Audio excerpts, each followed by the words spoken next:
Esta tarde-noche nos acompaña y nos sentimos muy contentos por estar con un viejo amigo que ha venido varias veces a México, es muy querido. Es Osvaldo Rodríguez, con S, ¿sí? Osvaldo, desde 1984 es psicólogo y se formó como psicoterapeuta sexual. En 1996 obtuvo la maestría en psicología social, pero también fundó y dirige actualmente el Instituto Paulista de la Sexualidad. Es catedrático de la Facultad de Psicología, editor en jefe de la revista Terapia Sexual, vicepresidente de la Asociación Latinoamericana de Análisis y Modificación del Comportamiento y Terapia Cognitivo-Conductual del 24 al 28. Le encantan las monedas, o como elegantemente se dice, es numismático. ¿Quién sabe a qué horas come y hace sus necesidades? Porque es autor de 70 libros sobre psicología y sexualidad, 19 de ellos en español, autor de 36 capítulos en libros de psicología, medicina y, por supuesto, sexualidad, autor de 140 artículos en revistas científicas. Y este hombre nos va a hablar el día de hoy de un tema que a mí me parece de fundamental importancia que se puede hacer para otras disciplinas. El tema que eligió es de psicólogo a sexólogo. Y varias personas que están en el colegio y varias personas que transitan por el ámbito de la sexuología tienen esta cuestión. Pasaron de la psicología a la sexología. Osvaldo, mil gracias. Te cedo los micrófonos, nos callamos y estamos atentos a todo lo que nos quieras compartir. Yo estoy inmensamente honrado y muy alegre, contento de estar aquí con ustedes, muchos amigos de México, porque como eh, anunció Paco Delfín, estuve en México muchas y muchas veces, una docena de veces, y estamos bien lejos porque estoy en el sur de Brasil. Pero esta cuestión que planteaste y yo me propuso hablar, Paco, la psicología hacia la sexología.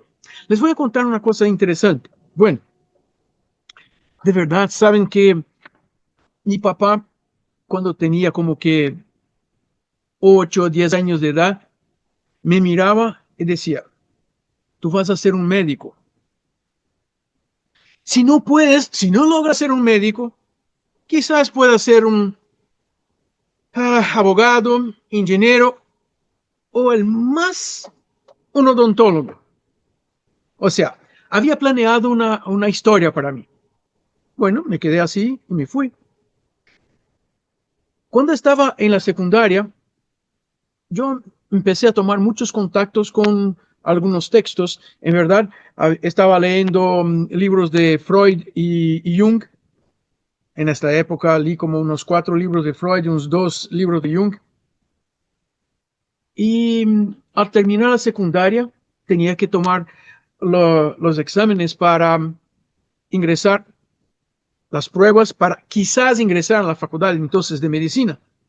Al fin de este año, del último año de la secundaria, entonces tenía unas pruebas en una facultad de medicina a unos 150 kilómetros de la ciudad donde vivía. Yo soy del interior de San Pablo, a 300 kilómetros de la ciudad de San Pablo. Bueno, mis padres querían que me quedase cerca de la ciudad, para que no fuera muy lejos.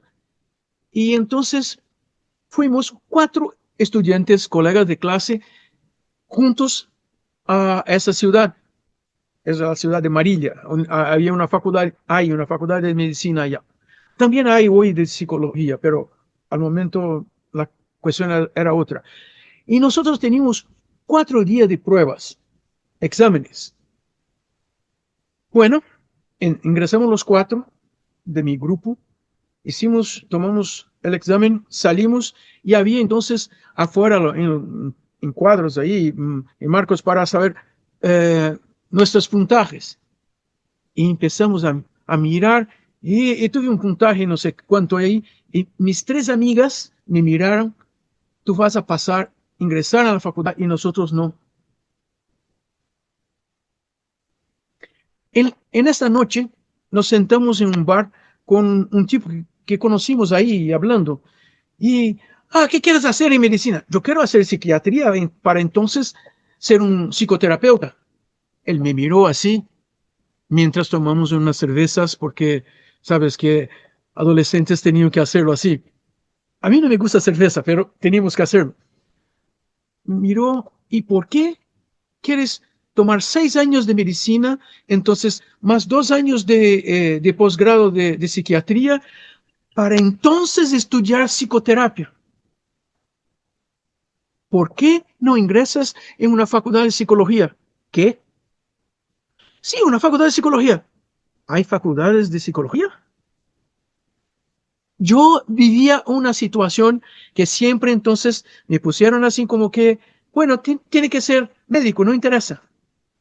Y le miré ahí y me preguntaba, entonces, ¿a dónde hay facultad de psicología? Hay varias, incluso en esta universidad. Ah, sí. Eso se pasó interesante porque los 3 días siguientes teníamos más exámenes y mi puntaje bajó así. Mira, con 15 años de edad estaba viviendo en Estados Unidos haciendo algunos meses de clases en una escuela de la secundaria. Hablaba inglés y mi puntaje en inglés fue abajo. A mí me gusta historia, así como que eh, soy un adicto de historia. Imagínate que en el tercer año de la secundaria ingresó en nuestra sala de clases una maestra que estaba así, se jubilando en aquel año. Ella empezó a tomar llamada por nombres así, llamó a mi nombre, me miró.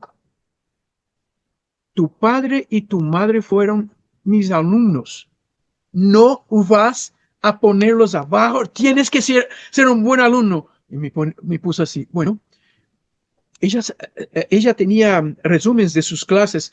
Escribía en la pizarra. Escribía el resumen. Y entonces empezaba a hablar. Pasaba así como que 3, 4 horas caminando y hablando. O sea, contando cosas. Bueno, ella empezó a escribir algo sobre el antiguo Egipto y hizo un error. Escribió Zayun y no Fayun, que es un oasis al oeste del Nilo. Maestra, por favor, ¿no es Fayun? Imagínate que ella bajó así como que, ¿está seguro? Y, y se cogió. Teníamos un año, 4 bimestres y 4 pruebas, 4 exámenes. Yo fui excusado de hacer el cuarto examen porque tenía el más alto grado de la clase, porque a mí me gusta historia. Y yo estaba estudiaba siempre, porque era así. Bueno, y no pasé para la facultad, no ingresé en la facultad de medicina. Sí, mis amigas son médicas. Pasamos al fin de año y entonces en la casa de mis padres empezamos a hablar de qué iba a hacer. Empecé a plantear, ¿hay una facultad de psicología? No, pero no sé qué. Mi padre no quería. No, bueno, pero ¿dónde vas a estudiar psicología? Empecé a contactar a la gente que conocía en San Luis, en Missouri, a donde viví. Bueno, puedes estudiar acá, la facultad es gratis. Bueno, tiene que pagar libros, pagar no sé qué, no sé qué, no sé qué, no sé qué, pero puedes vivir acá. Entonces, hay esta posibilidad. Tomé todos los exámenes para ingresar a una facultad en Estados Unidos. Pasé todas las pruebas. Pero en este momento estamos hablando de 1977. 78. El precio que yo tenía que pagar por las cosas de la universidad eran equivalentes a $20,000 anuales. Y esto para nosotros de Latinoamérica en los años 70 era algo así estúpidamente muy caro. No pudo hacerlo.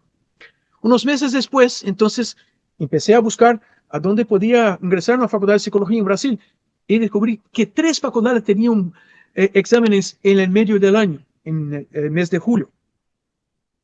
Hizo las inscripciones y me fui a hacer las pruebas, los exámenes de la primera facultad. Pasé, me aceptaron, hizo la inscripción ahí, la matrícula, y empecé la facultad. Y ahí me quedé. Al salir de la facultad, me quedé dando clases ahí porque, bueno, yo sabía, yo había estudiado, estaba bien, y me tomaron como profesor de la facultad de psicología. Hay una cosa en la facultad que me llamó mucho la atención. En la primera semana, entonces, los profesores llegaban, se presentaban, y uno de ellos iba a enseñar psicoanálisis. Habló una frase que me quedó así impactante. La sexualidad está en la causa de todas las neurosis. Tengo que poner la atención en esto porque, mira, y no hablamos de sexualidad por 4 años en la facultad. O sea, ¿de dónde? No era importante. ¿A dónde está esa cosa?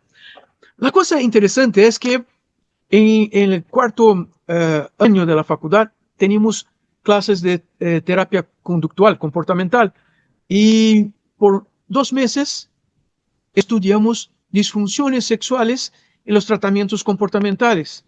Y yo miraba, finalmente. Y esto me encantaba de una manera tan fácil y simple, porque estudiaba y aprendía con una facilidad. En este momento también una colega, una amiga me habló así, mira, supe de un psiquiatra que está haciendo un grupo de estudios sobre sexualidad. Se parece que te interesa mucho, no quieres ir allá para ver.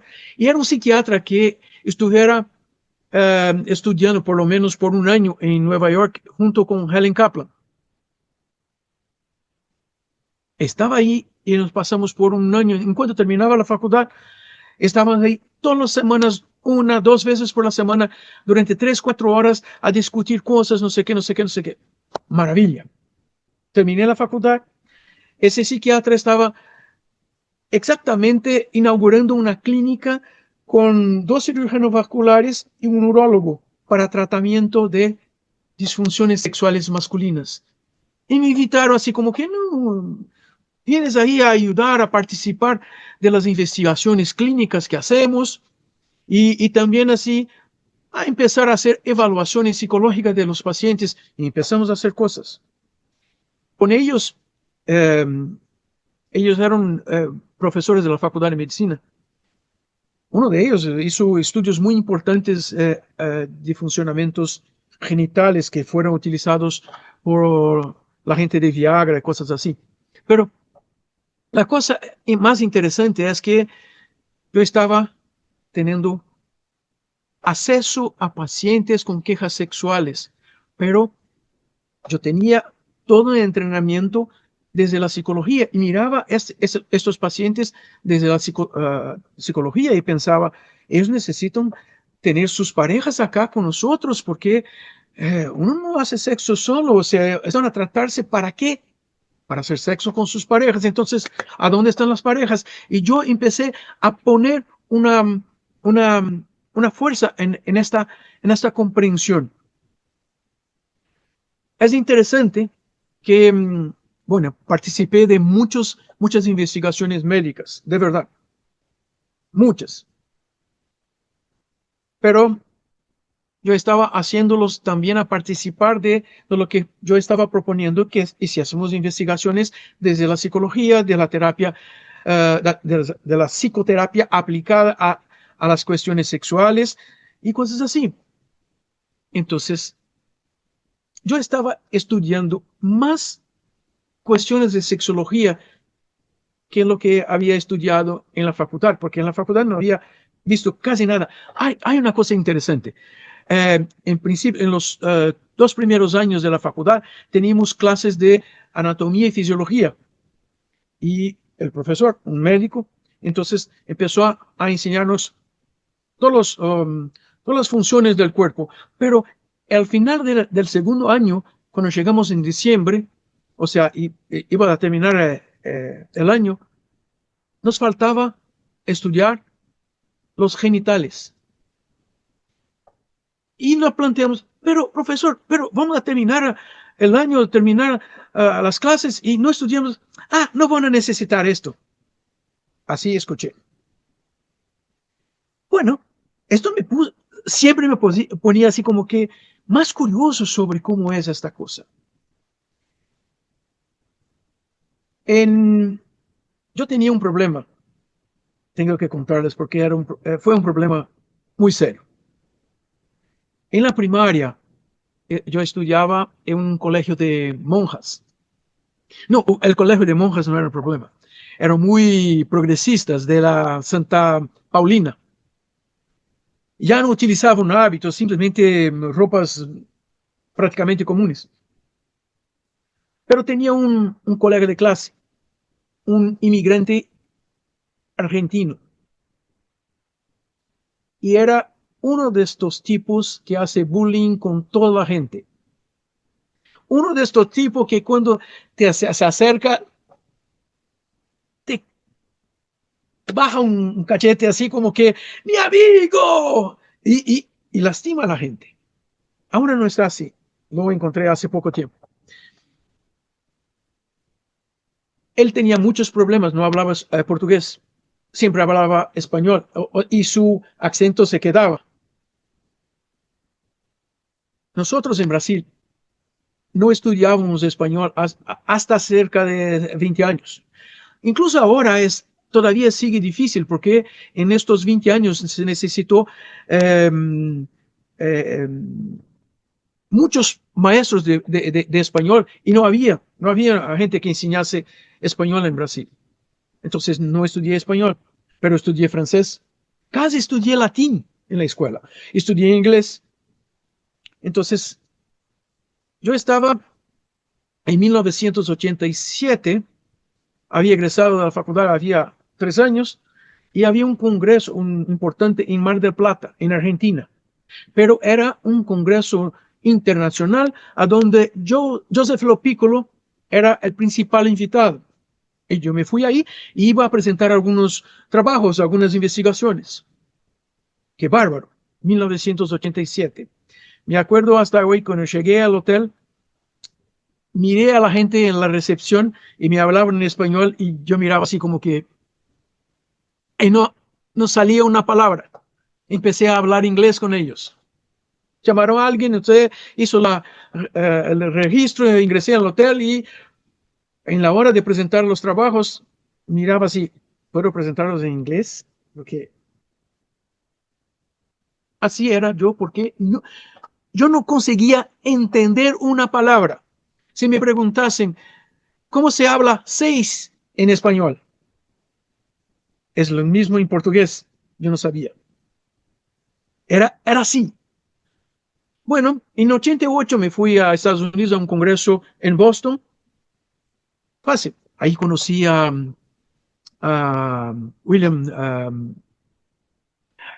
Masters y planeé con él que iba a visitarlo el año siguiente y también conocí a Joe Golden que presidía un curso de posgrado en la Universidad de California en Los Ángeles. Y de alguna manera me invité a visitar su curso. Y él me miró así, pero ¿cuánto tiempo quieres quedarse todo el curso? No sé, quizás unos 6 meses, porque ya estaba planeando el costo y todo más. No necesitas pagar, puedes venir. Me recibió en su casa, me quedé una semana viviendo en su casa, mira, estaba así como que, qué bueno. Y ahí conocí a varios otros psicólogos que trabajaban con cuestiones de sexualidad, también médicos, pero los psicólogos empezaron a mostrarme que yo podía hacer más de que lo hacía ya en Brasil, en el consultorio, qué más podía yo hacer desde la psicología. Me recuerdo de una situación muy chistosa. En la Facultad de Psicología en Brasil, tomamos clases de testes, pruebas psicológicas, las más conocidas internacionalmente. Y en los años 80 todavía estudiábamos el inventario multifásico de personalidad de Minnesota, el MMPI. Era bárbaro a la época. Y largo, sí, muy interesante. Yo aprendí, yo lo utilizaba, yo sabía leer el gráfico, no era problema, yo aprendí. Estamos en una supervisión en este curso de posgrado, en verdad, yo hablé posgrado, todos eran doctores. Un de Alemania, un de no sé dónde, no sé qué, no sé, gente de todos los lados. Y la supervisora indicó para una psicóloga ahí de California que estaba atendiendo un paciente que era inmigrante de Etiopía. Bueno, tienes que comprender algo de este paciente, si necesita referirlo a un psiquiatra o algo así, si tiene alguna cosa así. Bueno, aplícale el MMPI. Y la psicóloga miró, ¿qué es esto? Vas a la biblioteca, búsquelo, hay los libros allá, estúdielo y hágalo. Una semana después, ella llega, pone el gráfico ahí en la mesa. Ahí está. Bueno, y la profesora, ¿y eso qué significa? ¿Qué quieres decir? Yo miré y empecé a leer el gráfico. La psicóloga me preguntó, ¿conoces el paciente? Dios, yo conozco el test. Entonces, ahí estaba percibiendo una cosa. Yo conocí algunas cosas. El MPI es un test gringo. O sea, alguien que va a la Facultad de Psicología en California no conoce un test que es internacionalmente conocido. Ah, Dios. Hubo una otra situación que entonces me ponía como que, bueno, la psicología puede ayudarme mucho. En el día de la presentación de ese grupo, uno a otros, uno de ellos habló así como que, bueno, soy tal, de egresar a la Facultad de Psicología, no sé qué, no sé qué, y qué teoría, qué prácticas sigues en la psicología. Ah, no conoces, nadie conoce acá en Estados Unidos. Yo soy de una ciudad cercana de acá. En esa ciudad había un psicólogo que escribió algunos libros y me acerqué mucho de esta teoría. Es la teoría centrada en la persona. Y lo miré así, Carl Rogers. ¿Lo conoce? Sí, yo estudié 2 años Carl Rogers. Y los otros, nadie lo conocía. Pensaba, ¿en qué facultad de psicología esa gente estudió? Bueno, estoy hablando de algo que saben, porque también saben que afuera de Estados Unidos nuestras facultades son muy más exigentes. Estudiamos mucho más, muchas más horas.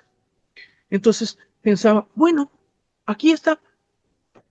Tengo lecciones acá que me enseñan que la psicología, yo tengo cómo mirar la sexualidad desde las teorías psicológicas, desde ¿qué puedo hacer? Busquen la psicología. Bueno, salí de California en principios de diciembre de 89 y había un congreso mundial de sexología en Caracas. Ya tenía mi inscripto para esto, entonces me pasé 10 días en Caracas. ¿Y por qué hablo así? Porque algo se pasó en California que me ayudó con el español. En la primera semana en California, yo estaba así, bueno, voy a conocer sitios ahí, alquilé un carro, entonces voy por aquí, por ahí, y tomé la 405 Yo estaba viviendo cerca de la Universidad de California en Santa Mónica, entonces tenía que bajar al sur para irme al centro de Los Ángeles, pero el tráfico es horrible. Entonces, tengo hambre. Y había visto un símbolo de una M, el McDonald's, y me voy a comer algo ahí. Me puso en la cola, algo cerca de mediodía, algo así. Llegó mi turno y pedí en inglés. Y el tipo me miraba así como que, pedí otra vez en inglés. No me comprendía. Miré en su pecho y había su nombre. De verdad no me recuerdo su nombre, pero imagina que era un mexicano. Algo como José, algo así. Porque estamos en California. Y esto se pasa mucho. Y sí, en California, McDonald's no es para gente que tiene plata. Es para gente obrera. Y lo miré así como que, y por la primera vez intenté hablar español.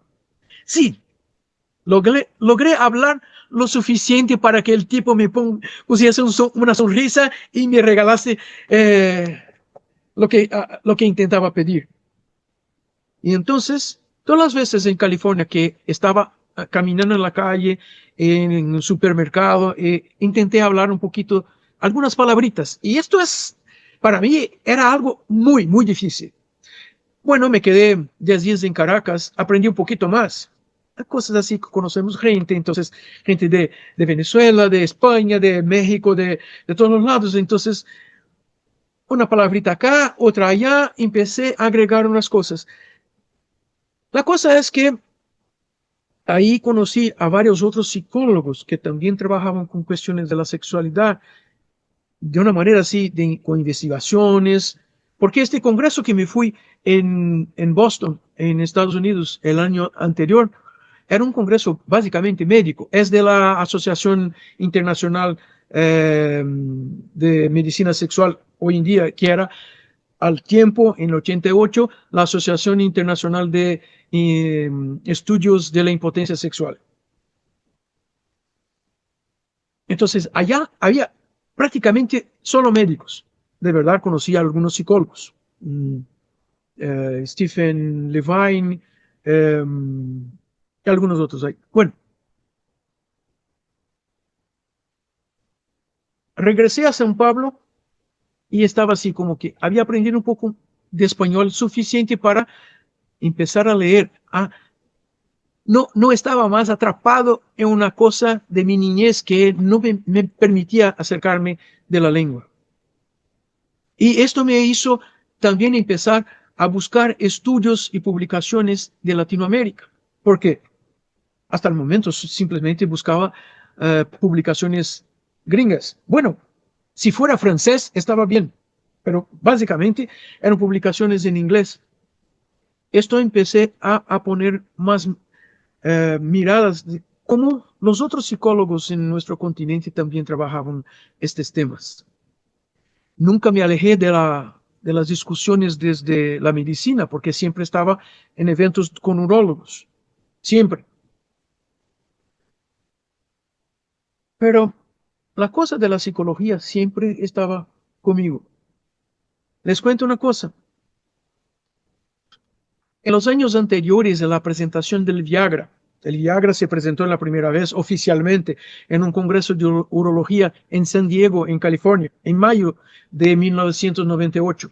Sí, yo estaba allá. Yo era el único psicólogo brasileño pago por Pfizer para estar en este congreso, para asistir a la presentación del Viagra. La cosa interesante es que esto hizo unas cosas desde 1996, del principio del 96. ¿Qué pasó? El Pfizer, la compañía Pfizer en Brasil, empezó a ubicar los urólogos que estaban trabajando con cuestiones sexuales y con cuestiones de impotencia sexual, de disfunciones eréctiles, y los propuso un protocolo de una investigación para que al final de esa investigación pudieran ingresar con el pedido en el Ministerio de la Salud de Brasil, en lo que llamamos acá de vigilancia sanitaria. Es una agencia de control de enfermedades y medicinas. Y entonces con esta investigación ellos podrían proponer que entonces se podía vender el Viagra en Brasil. Pero el protocolo tenía que ser de una manera diferente. Yo estaba en un grupo con varios médicos, como ya les conté, pero también había otros psicólogos que eran mis exalumnos en la Facultad de Psicología, que también los fui poniendo en el grupo para atender docenas y docenas de pacientes que llegaban a los médicos todos los días. Pero el protocolo decía, el paciente viene al médico, el médico simplemente toma la historia, le regala el azulito para que tome en la casa y después cuente lo que se pasó, antes de investigar lo que sea. Nos sacaron los pacientes que eran nuestros pacientes. Me reuní con los psicólogos y planteamos, bueno, necesitamos hacer algo. Vamos a hacer una clínica de psicología sobre la sexualidad. Vamos a hablar con los médicos, continuamos en contacto con ellos, intercambiando pacientes, pero necesitamos irnos al mundo y promocionar que nosotros estamos aquí para tener pacientes con quejas sexuales. Y además, en esta oportunidad propusimos así hacer un esfuerzo para mostrar, no solamente pacientes con quejas sexuales, parejas. Hay por lo menos 2 personas involucradas en esta queja y tenemos que demostrar esto de una manera más fuerte.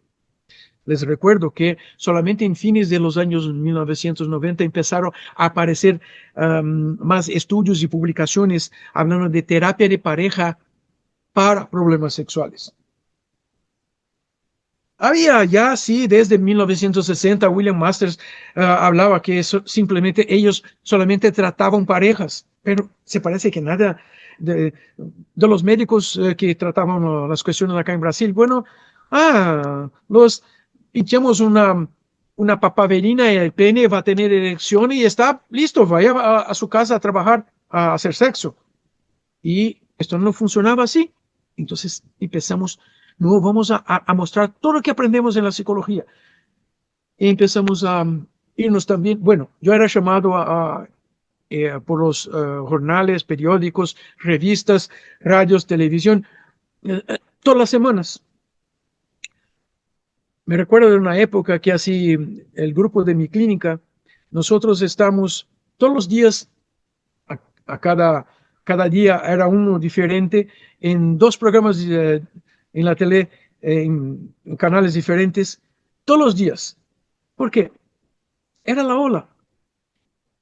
Y tuvimos una gran oportunidad entonces comprender que, bueno, yo pensaba y empecé a estudiar entonces psicología, pero la cosa que más me llamó la atención era cómo la psicología podía ver la sexualidad, las parejas, los comportamientos sexuales, los problemas sexuales.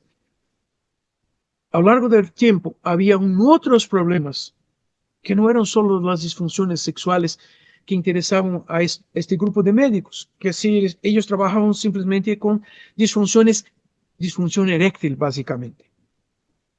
Habían otras quejas que en paralelo entonces empezamos a traer en las discusiones, incluso para mostrarlos a este grupo de médicos, a los urólogos en Brasil, que habían otras cuestiones sexuales. Una de las cuestiones importantes desde el principio de los años 90, que hacía sentido discutir, era transexualidad. Aún todavía no se hablaba de transgénero, pero se hablaba de transexualidad. Unos años más teníamos que hablar de transgénero. En este momento en Brasil había esfuerzos muy grandes y movimientos muy grandes para la discusión de homosexualidad, de bisexualidad. Algunos años más estamos con muchas más designaciones, más nombres que incluso los periodistas necesitaban a alguien que pudieran explicar, ¿y esto qué es? ¿Cómo que explicamos eso a la gente? Entonces, teníamos una comprensión de la psicología. Les recuerdo otra cosa. Les hablé que antes de la facultad ya había leído Freud. Freud era un médico, un neurologista, un neurólogo, que entonces tenía una comprensión en un estudio y una manera de comprender a veces a las cosas un tanto así, no filosóficas, pero habían otros que seguían líneas más filosóficas, tal cual, por ejemplo, Havelock Ellis, que también era médico, que también nació en 1859, pero él pensaba como un antropólogo, pensaba de una otra manera. Y yo descubrí sus libros. Y entonces empecé a comprender que había otra mirada, que no era una propuesta como Freud proponía. Habían otras propuestas. Y era desde una psicología filosófica. Y eso me hace comprender que, bueno, yo puedo mirar a alguien que sea diferente de lo que soy y puedo comprenderlo. Y esto fue muy importante, principalmente desde el principio de los años 90, cuando ahí en la facultad teníamos que enseñar psicología. Yo enseñaba psicología social, psicología general y teorías y técnicas psicológicas. Pero también empezamos por solicitación de una escuela cercana a hacer un curso de educación para la sexualidad para enseñar a alumnos de la facultad. Era un curso gratuito para los alumnos y la facultad nos pagaba en cuanto sobre las clases. Y necesitamos de materiales. Había varios libros, pero un tema no tenía libros en portugués para facilitar a los alumnos. Y el tema era parafilias. Yo pensé a compilar materiales para tal. Y entonces empecé a ver que yo tenía un paciente aquí, otro allá, otro donde, que también eran así, que tenían comportamientos parafílicos. Claro que tenía que escribir algo. Este fue uno de los primeros libros que escribí en psicología y sexología, porque se necesitaba discutir esto. Y eso es un problema para la mayoría de la gente que no trabaja con cuestiones sexuales. Las parafilias son cosas así como que de locos de otro mundo, de cosas que no se puede hablar. Son temas morales.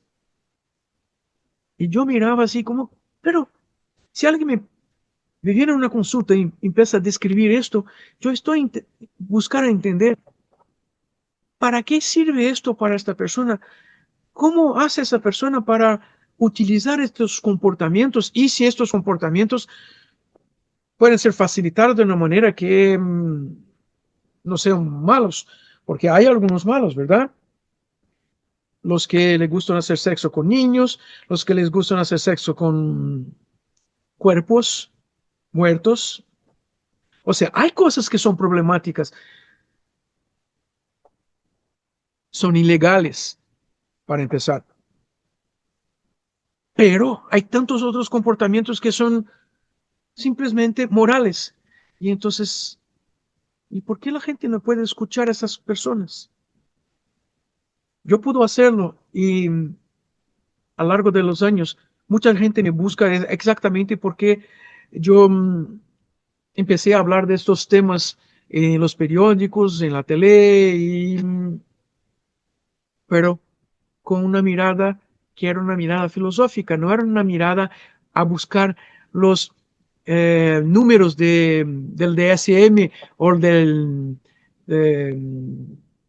Catálogo Internacional de Enfermedades. ¿Por qué? Bueno, esto para llenar un reporte, para enviar a no sé dónde, puede ser. Les cuento una cosa, desde 2018, el Colegio de Psicólogos en Brasil prohibió que nosotros en un documento público que no sea avalado por el paciente, yo ponga números de enfermedades. Yo puedo describir los problemas si el paciente me permite. Si no me permite, no puedo hacerlo. Listo. Eso es bueno, porque también es una manera de proteger. Y pensaba, esta es la propuesta filosófica que estoy buscando. Esto es la psicología. ¿Cómo voy a hacer eso en la sexología? Bueno, podemos seguir discutiendo esto. Y así creo que me fui a buscar en la psicología algo para comprender lo que llamamos de sexología o sexualidad. Pero la cosa también tiene algo de diferente. Una vez, en uno de estos cursos, que eran cursos hasta relativamente cortos, de un año, me recuerdo de una médica, una uróloga, y siempre estamos hablando así desde cuestiones desde la psicología. Ella nos miró con 2 meses de curso. Mira, estamos hablando de cosas acá. De esta manera, yo tengo que tomar una facultad de psicología para hacer este curso. Ok. ¿Y qué quería una uróloga? No, no vamos a discutir cirugías, no vamos a discutir enfermedades. Sabemos, tenemos que saber, conocer las enfermedades, conocer las medicinas que son utilizadas, pero no vamos a discutir eso. No podemos formalmente. Y ella miraba así, pero ¿cómo voy a hacer yo en una consulta? Bueno, la consulta sexológica, hay cosas de la medicina que puedes utilizar, pero las otras cosas son de comportamientos, de acercamientos, de comprender cómo es lo que se está llamando de sexualidad. No, no vamos a buscar una bacteria que produce una enfermedad y no vamos a curarla con un antibiótico. Y eso es interesante entonces, porque a lo largo de mi carrera siempre estaba intentando comprender qué es esta cosa de hacer eh, una manera de comprender la sexualidad a través de la psicología. No sé, mis amigos, si les presenté un planteamiento que hace sentido, pero es lo que viví. Entonces, a mí hace un sentido, pero también yo sé que si tuviera otra formación académica, quizás tenía otra manera, otra mirada de ver estas cosas y otra actividad profesional. Yo pude hacer lo que pudo hacer. Y como decía mi maestro en la, en la maestría, mi orientador de tesis, esta es la vida que puede ser vivida. Vives la vida que puede ser vivida.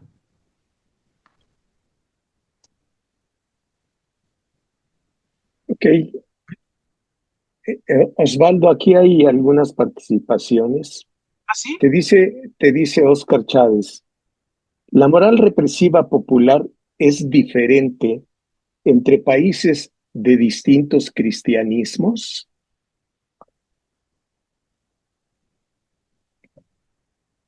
Oscar, esta es una cuestión interesante. Sí, hay varias cosas que percibo. Acá en Brasil, sabes, bueno, en los últimos 25 años hay una creciente,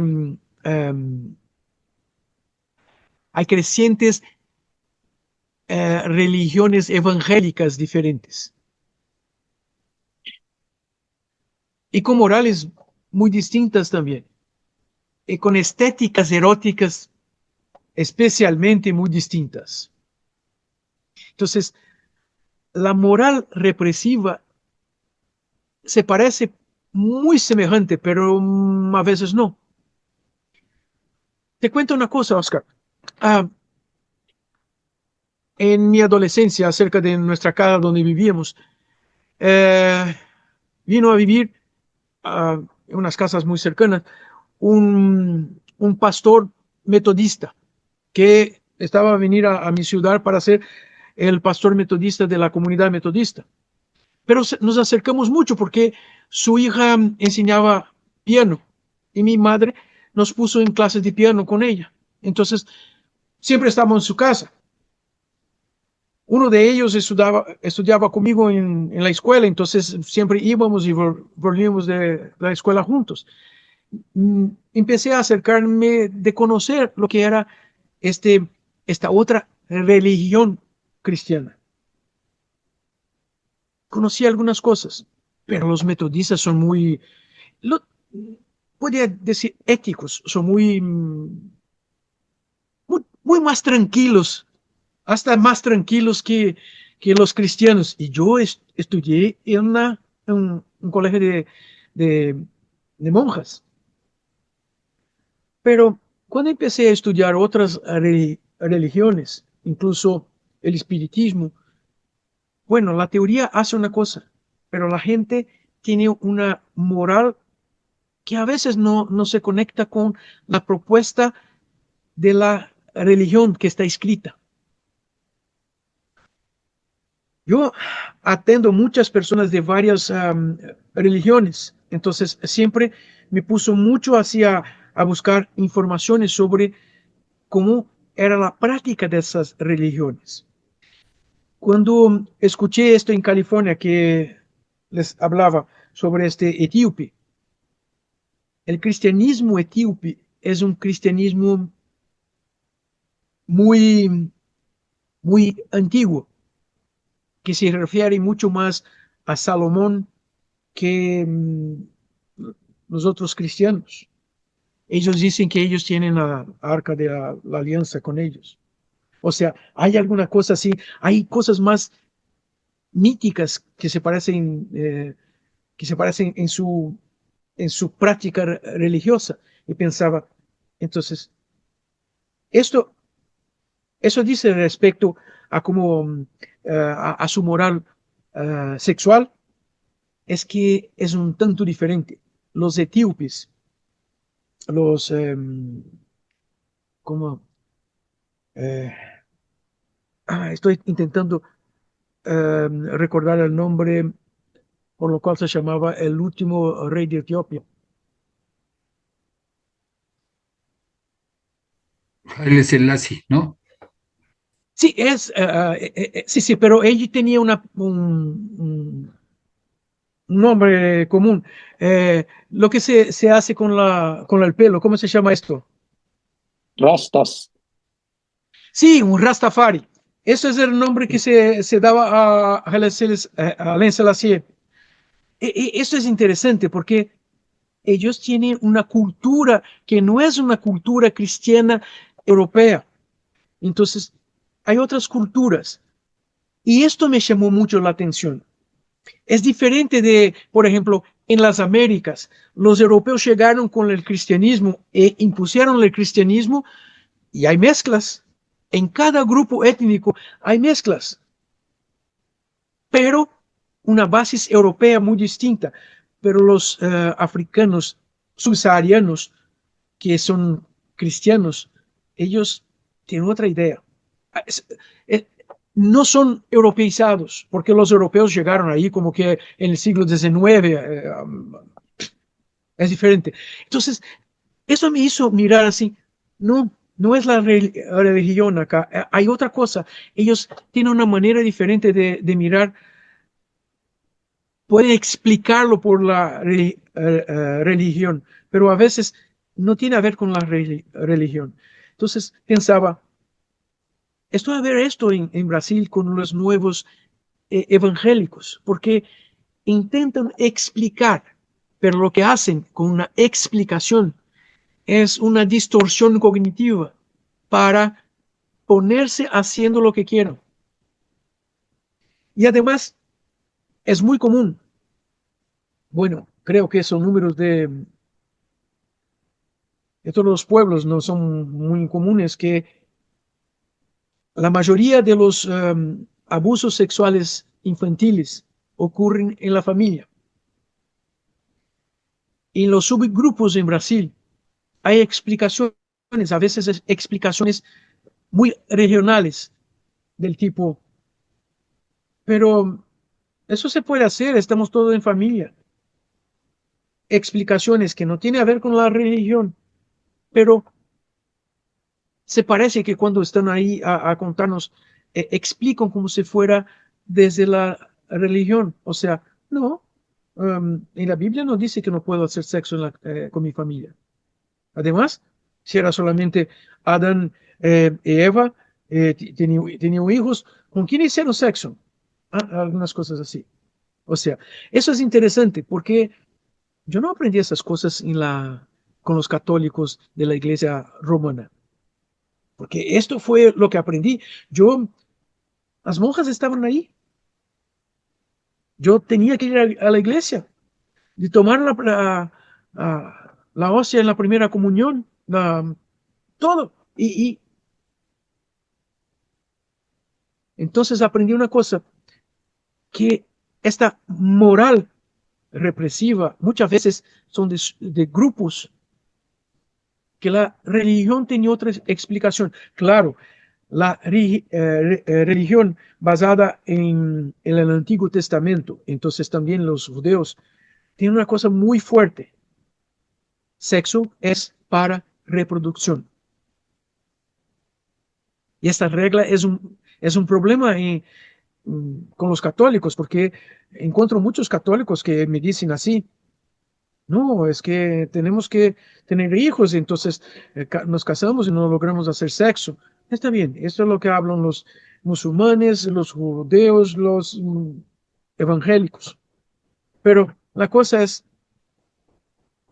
les cuento una cosa, Oscar, una vez escuché en las bodas de un amigo, yo era padrino en este matrimonio, y este sacerdote fue muy interesante, porque ellos estaba haciendo este matrimonio y empezó a hacer un discurso. Ah, y él empezó a hablar de Juan Pablo II y algunas cartas, algunas reglas que estaba imponiendo. Y él habló a los dos así, y mirando a los dos. Están enfrente a muchos testimonios de la comunidad acá. Ustedes saben que ustedes tienen que hacer cosas. Que tengan un hijo, sí, pero hagan sexo por el placer que tienen que hacerlo. Y yo así, mira, yo soy un católico, un padre católico, estoy aquí. Cuando esto fue fabuloso. Y hablaba, Juan Pablo II habló aquí, no sé dónde. Me fui a buscar estos artículos porque Dios era interesante. O sea, hay grupos, incluso los de católicos, que piensan sí que el placer es una cosa interesante. Les cuento otra cosa. En 1994 empezamos un curso de posgrado acá en San Pablo en sexualidad, en sexología, en verdad en educación sexual. Y teníamos un cura como alumno, pero era uh, sí, era un padre interesante porque era director de un colegio católico. Bueno, tienes que hacer una monografía para terminar su curso, no sé qué. ¿Qué hizo él? Y él podía, y se fue a la biblioteca del Vaticano, no sé qué, no sé qué. Escribió un texto, eran así como que unas 150 páginas, sobre cómo las escrituras y los textos de, de los católicos dicen que necesitamos buscar el placer sexual. No recibió el imprimatur, o sea, no pudo publicar esto. Siempre lo llamamos para enseñar clases en nuestros cursos porque él tiene una visión diferenciada. Claro que él habla de una moral de la iglesia. Claro que sí. O sea, mira, sexo solo en el matrimonio, no sé qué, no sé qué, no sé qué, pero hace un discurso de placer. Eso es interesante. Entonces, hay grupos, no solamente cristianos, es que todos se dicen, ay, soy cristiano. ¿De qué denominación?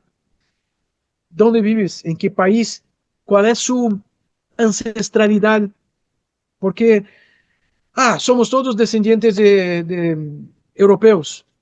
Sí, todavía también de que grupos de europeos, les cuento una cosa, italianos en Brasil, yo tenía una abuela italiana. ¿Saben quién eran los italianos que han venido a Brasil en principios del siglo XIX y fines de fines del XIX y principios del siglo XX?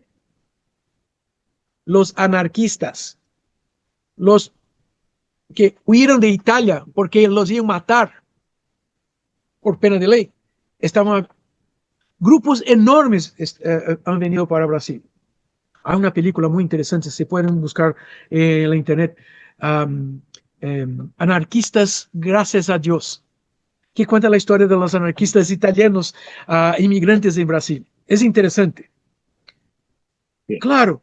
Entonces, estamos hablando de gente que tiene una historia diferente. Por eso son cristianos.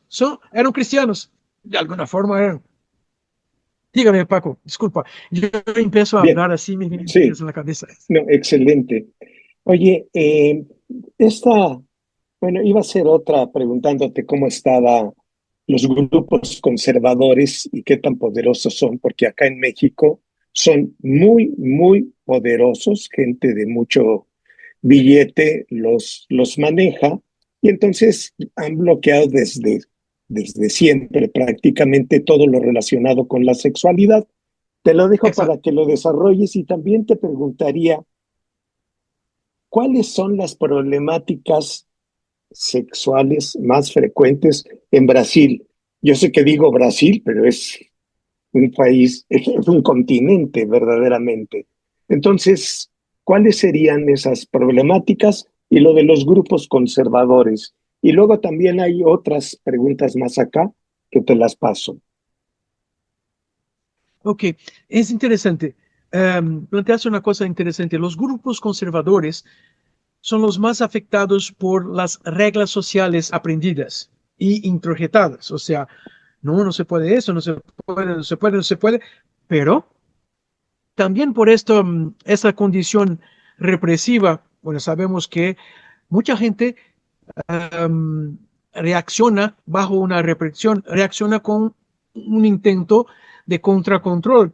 Y entonces intentan hacer cosas que estén afuera de las reglas.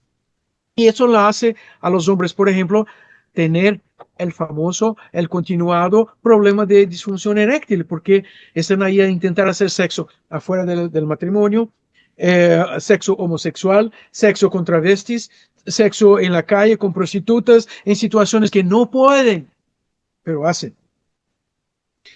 Y mira, hace poco tiempo, un diputado en el estado de Río de Janeiro está siendo acusado que utilizó dinero público para pagar su transporte en Uber para ir a una otra ciudad a un burdel. Y hay el registro porque la aplicación dice, saliste de acá y fuiste a esta dirección. Ese es un conservador.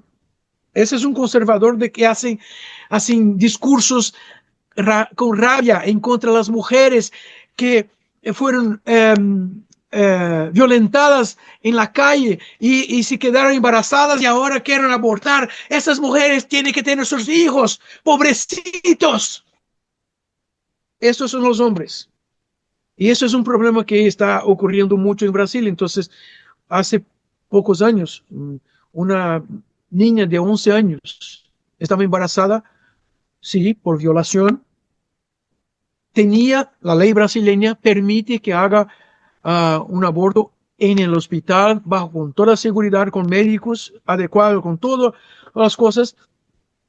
Y grupos de conservadores, de políticos conservadores empezaron a intentar prohibirla, incluso en frente al hospital, hacer como si fuera un movimiento con carteles, con sonido y todo más en un hospital.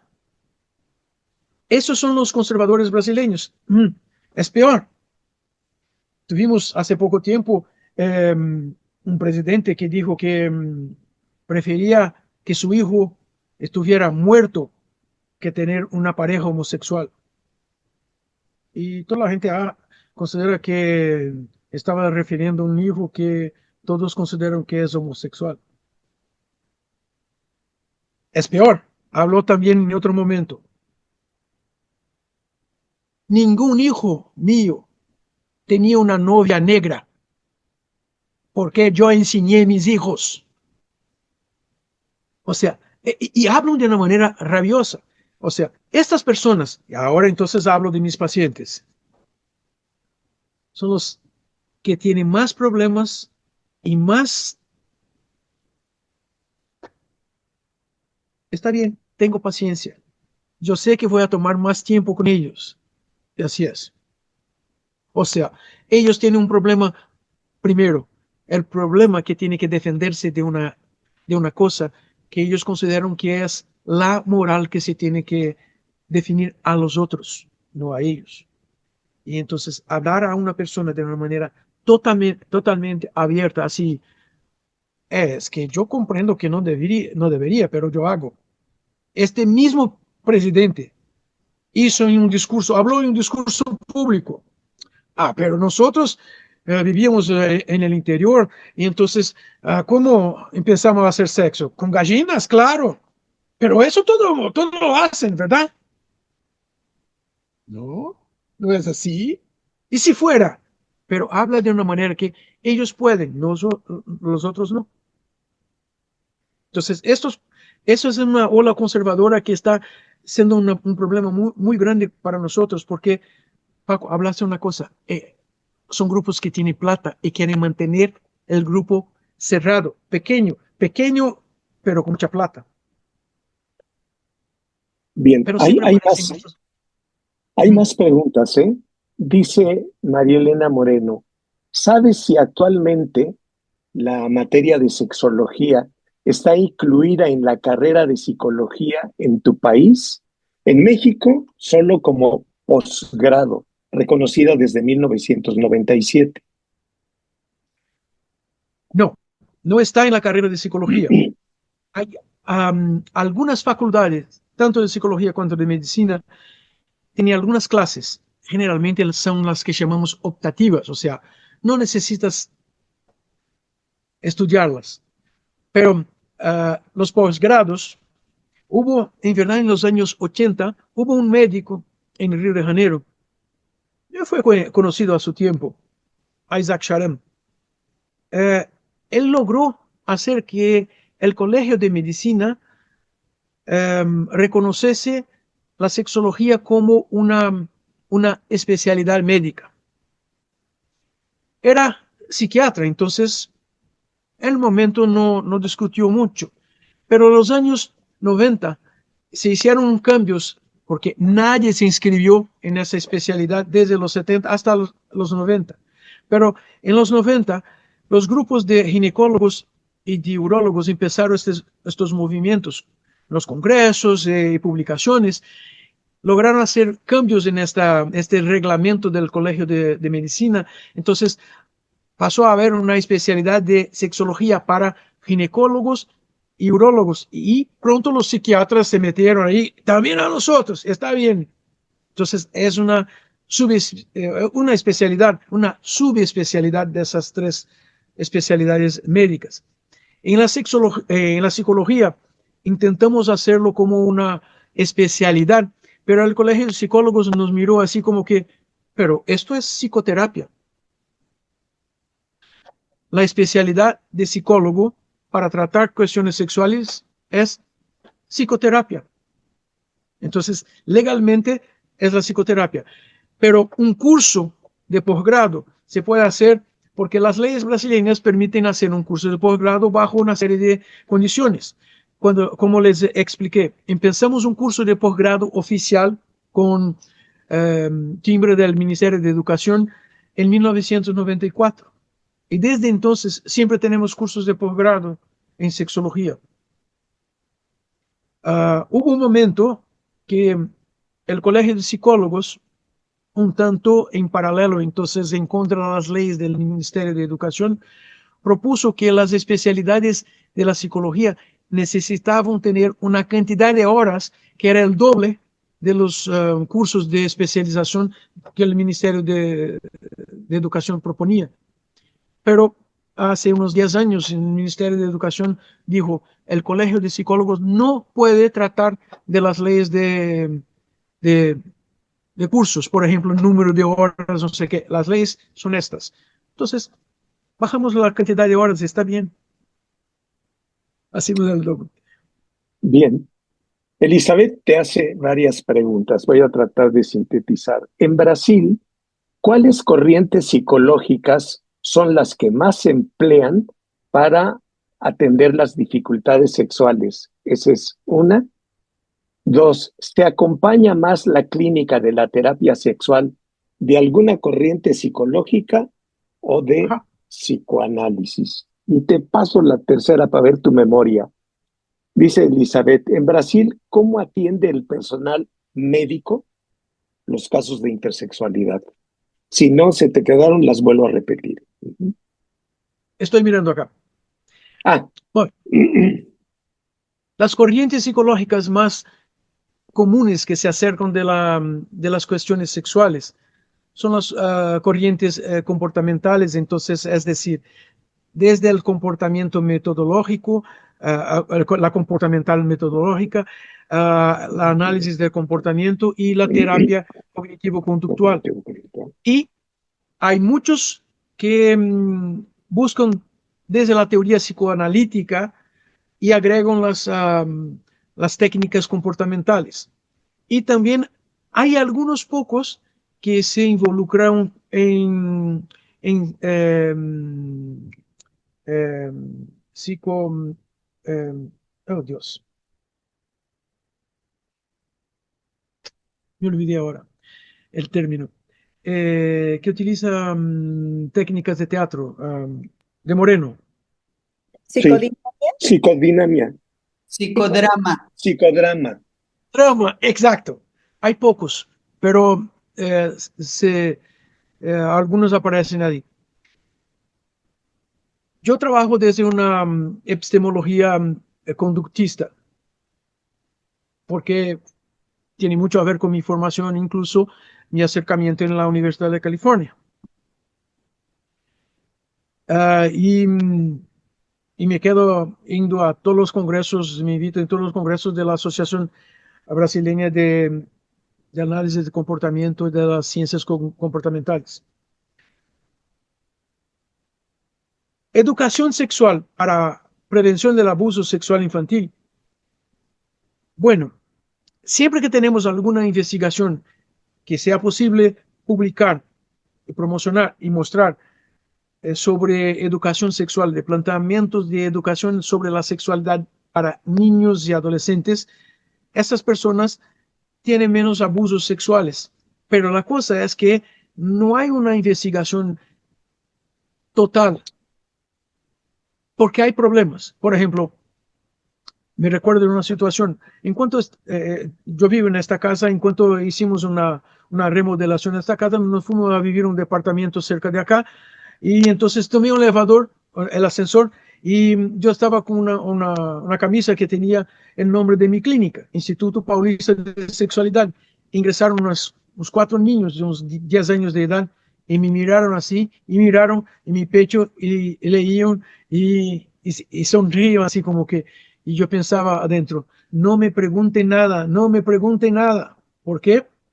Porque si hablo sobre sexo a niños en Brasil, esto es crimen, porque no tengo el permiso de sus padres, no puedo hablar a ellos. Entonces, esto es un problema para la educación sexual en Brasil. Hay escuelas que tienen sus acercamientos de educación sexual. Y les cuento una cosa, la escuela que cobra como que $4,000 mensuales para un niño de 7 años estudiar allá, ellos tienen educación sexual. Y de una manera es excepcionalmente adecuada, de verdad. Pero las otras escuelas no. Paguen $4,000 mensuales para tener un hijo en una escuela. Si tiene 2 hijos, $8,000. Esto es una cosa. Entonces, no es tan fácil. El abuso sexual infantil es muy alto en Brasil. En verdad, las encuestas que se publicaron en los últimos 10 años, por ejemplo, hablan como que de 80% de las personas fueron abusadas sexualmente en la niñez.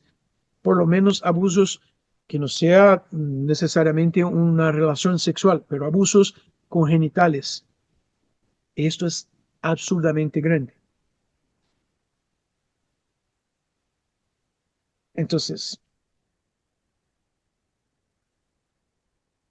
Y preguntó cómo atiende el personal médico los casos de intersexualidad. esta es una otra discusión interesante. Me recuerdo que estábamos ahí en Veracruz y hubo una situación, un caso muy interesante cuando estuvimos en Veracruz en un congreso, porque hubo un caso en el hospital y esto se tornó algo que se fue a los periódicos, a la tele. Um,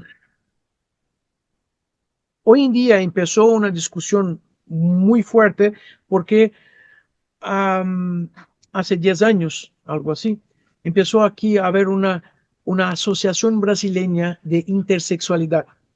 Esta asociación también tiene profesionales de salud, pero es una asociación para padres, madres, familias y personas intersexuales. ¿Y por qué? Para darse apoyo y orientaciones sobre qué hacer y también para afrontar un médico que quiera tomar una decisión. Esto vamos a hacer así, hacemos una cirugía y listo. No, les cuento que la presidenta de la asociación, y esto es público, ella es intersexo. Justo presentó un libro hace 3 semanas, un libro multidisciplinar con aporte de todos los lados sobre cuestiones de intersexualidad. O sea, estamos empezando un movimiento muy importante, pero quizás en alguna ciudad del interior, si nace una crianza que claramente tiene una situación intersexo genital, creo que algún médico va a tomar alguna decisión hasta sin preguntar a los padres o presentar a los padres las consecuencias de estas interferencias. Porque eso no se estudia en las facultades de medicina, no es tan común. No se estudia en las facultades de salud en general. Cruz Yáñez tiene mezcla de Venezuela y ahora Estados Unidos. En síntesis, pregunta sobre el parto orgásmico. Me acuerdo hace muchos años, un libro que era maravilloso que se llamaba Y parirás con placer. Es una buena discusión. De verdad no conocí a nadie que me hubiera hablado así como testimonio. Yo tuve un parto con orgasmo, pero hay una discusión interesante porque, en primer lugar, creo que nosotros que trabajamos con sexología tenemos que poner ojos y atención en las discusiones que las personas traen, hasta conocer lo que sea verdad o que sea simplemente una discusión. Tenemos que hacerlo, pero nuestras vidas son muy pequeñas. Y nuestra pequeñez no permite muchas veces que no permite reconocer o saber o tener contacto con variaciones que la sexualidad trae a las personas. Entonces creo que necesitamos hacer más estudios de esto, Cruz. Siempre trabajamos y hablamos a través de Internet. Y él sigue ahí en Estados Unidos ahora en su doctorado y está terminando. Y también menciona que si hay alguna investigación sobre los pueblos indígenas, los pueblos autóctonos u Los originarios, ¿no? autóctonos, esto es muy importante. Yo me gusta mucho llamarlos de autóctonos porque um, es interesante. Saben que varios autóctonos de grupos brasileños y los grupos brasileños son docenas. Desafortunadamente, cuando los portugueses llegaron a Brasil en 1500, algunas décadas después, un padre que fundó la ciudad de São Paulo, después fue fundada la ciudad de Río de Janeiro, que es un santo católico estos días, José de Anchieta. Él escribió la primera gramática tupí-guaraní, como queriendo decir a los portugueses que había una lengua general en Brasil. Tupí-guaraní son dos lenguas distintas, como Nahuatl y Maya, ¿sabes? Así como que... Y por mucho tiempo, por 450 años, así era, es tupí-guaraní. La cosa es que los grupos autóctonos, después de los años 90, cuando hubo cambios en la Constitución de 1988, los grupos se permitieron en sus escuelas enseñar también en la lengua original. Eran prohibidos desde 1942, cuando el entonces presidente de Brasil prohibió que se enseñase en las escuelas otra lengua que no fuera portugués por causa de la Segunda Guerra Mundial, para que no se enseñasen en italiano y en alemán, pero eso y japonés. Y eso se puso para todas las lenguas, incluso las autóctonas. Pero la cosa interesante es que desde los años 90, entonces empezamos a tener autóctonos que fueron a la universidad, que estudiaron. Y aquí tenemos varios historiadores, antropólogos, incluso un par de psicólogos que trabajan cuestiones de las sexualidades. Y eso es interesante, porque están mirando así, tipo, no, nosotros no somos así. Y cada grupo tiene sus diferencias. Incluso cuando estuve en Egipto en fines en noviembre de 22,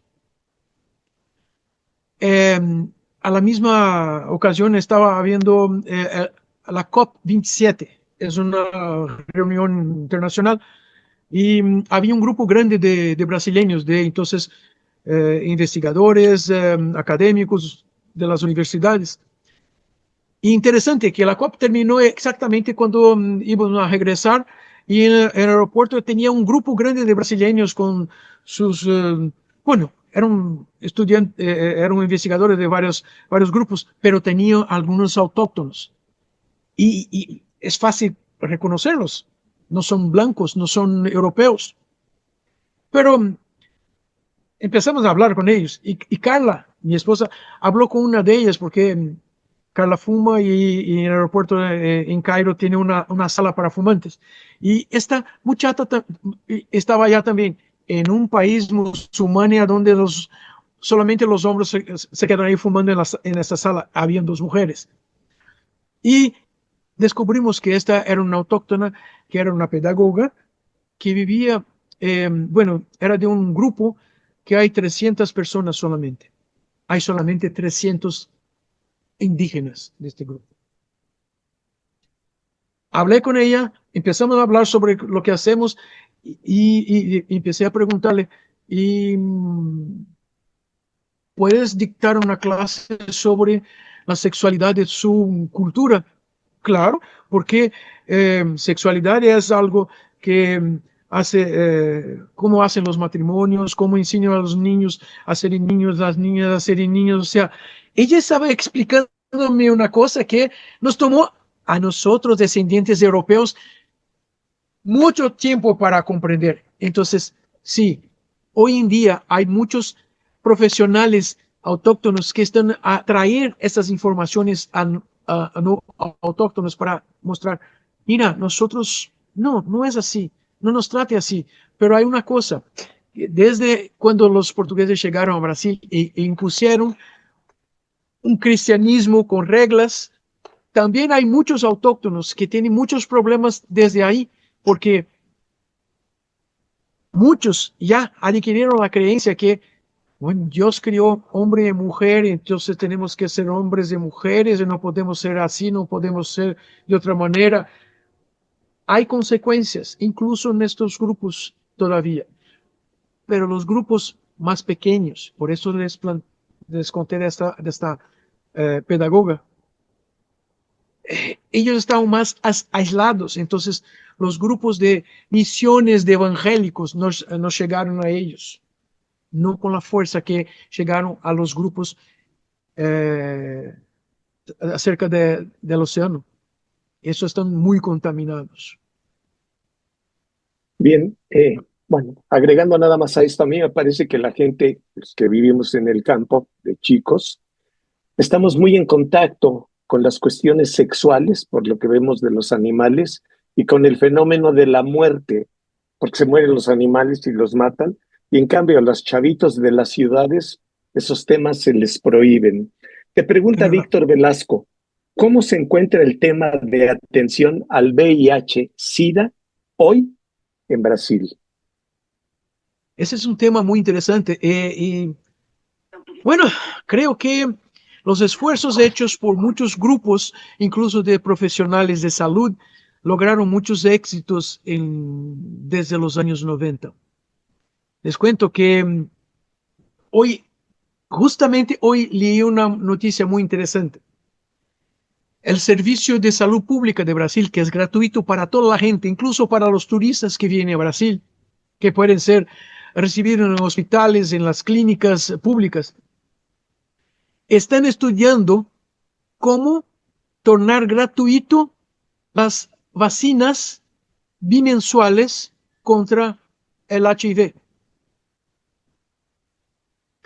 Y esas son las vacinas que justo están terminando los estudios, que Brasil es uno de los países... ¿Cómo? Vacunas. Ah, sí, vacunas. Gracias, Oscar. A veces algunas palabras me salen diferentes. Gracias. Las vacunas, sí. Y eso es interesante porque tenemos amigos que participaron del estudio. Eso es más interesante porque se parece que estamos libres de HIV por estudios hechos en la universidad y nuestra salud pública está de acuerdo.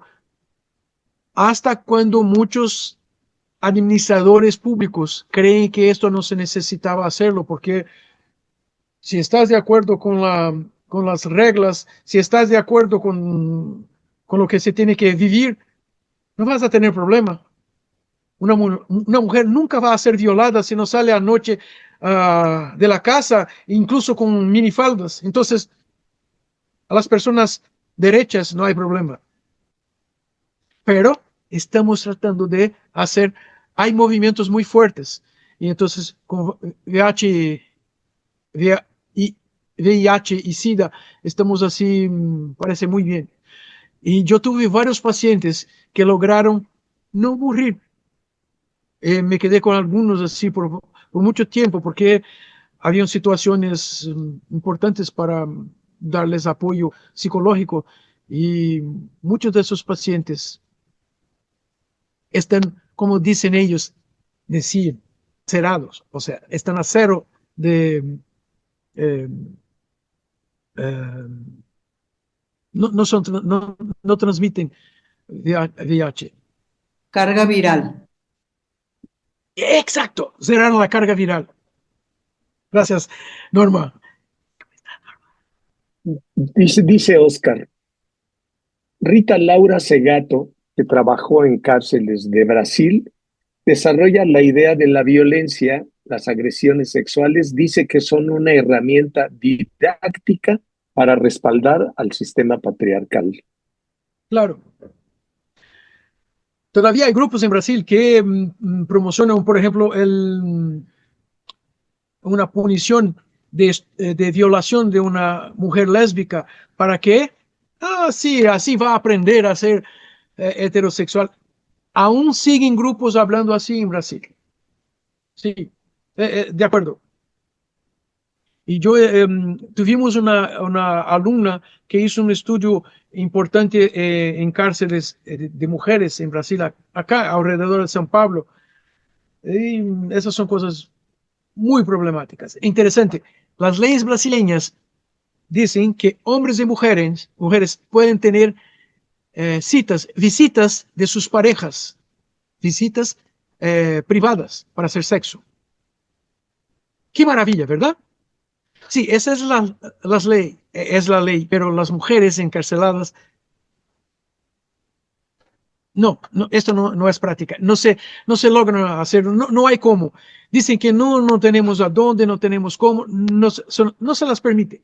A las mujeres, a los hombres sí.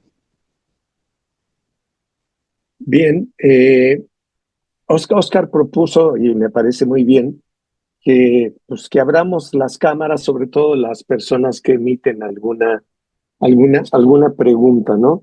Eh, ¿Cuáles serán entonces las problemáticas sexuales más frecuentes en Brasil de hombres, mujeres, intersexuales, personas de la diversidad, personas con discapacidad, los seres humanos que viven en Brasil?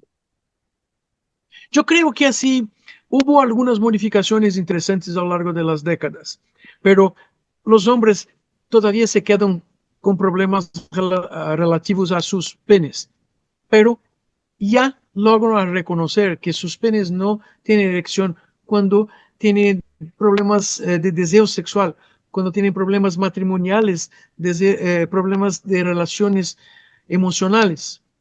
Y las mujeres, bueno, aún hay muchas mujeres que pueden quejarse de no tener orgasmos en las relaciones sexuales, pero la mayoría está a venir a las consultas con una queja de una integración sexual de pareja. O sea, um, que los dos puedan hacer sexo de una manera incluso más regular y frecuente, pero cuando los dos quieren hacerlo. Y esta cosa de pareja son cosas interesantes. Muy, muy, muy mejor. Bueno, no sé si quieras agregar algo más, Osvaldo, para ir cerrando esta cuestión, darnos un último mensaje, último que promete repetirse más adelante. Oh, bueno, creo que tenemos que hacer una selfie, ¿verdad? Sí, sí, ya pedí que abran la cámara y les repito, escondan la lencería para que puedan abrir la cámara sin ninguna bronca y pues que se lleve un bonito recuerdo Osvaldo de la gente mexicana, ¿sí? Y venezolana. Pero pues eres casi Y mexicano, Cruz tú también casi está ahí. veracruzano. ¿Quién más se avienta a mostrarse? Una Ahí pregunta está Selma. para Osvaldo. Que te va a hacer una pregunta breve, Cruz. Breve, ¿qué nos puede adelantar del evento multidisciplinario que está proyectando Osvaldo para el próximo año? Para mayo estamos organizando un congreso internacional multidisciplinario sobre sexualidades para promocionar las discusiones desde las investigaciones académicas de las cuestiones sexuales diferentes, sean intersexualidades, sean las denominaciones diferentes. Y lo más interesante es que tenemos profesionales de varias formaciones académicas que van a presentarse. Sí, hay médicos, hay psicólogos, hay historiadores, hay pedagogos, hay fonoaudiólogos. Eh, la cuestión es, ¿qué, ¿qué estamos a ver? Es una situación, es un congreso muy interesante. Vamos a pasar 3 días muy entretidos con esto. Muy Gracias, bien, Cruz, por recordar hacer una para el promoción. anuncio, para el anuncio. Pues Osvaldo, ha sido espléndido escucharte porque es escuchar a un ser humano que nos platica la manera como fue evolucionando con cosas que son muy parecidas también en México, ¿no? La gente cree que algo de lo más elevado es estudiar medicina y bueno, pues existe toda la serie de carreras que están por ahí que nos permiten avanzar, conocer a las otras personas con las que interactuamos. A mí me pareció espléndida y la manera abundante, generosa, como respondes cada una de las preguntas, también me pareció sensacional. Pues si quieren tomamos la foto para despedirnos de Osvaldo. Agradezco la presencia de todas ustedes, algunas personas de San Andrés Tuxtla, una tierra de brujos en Veracruz.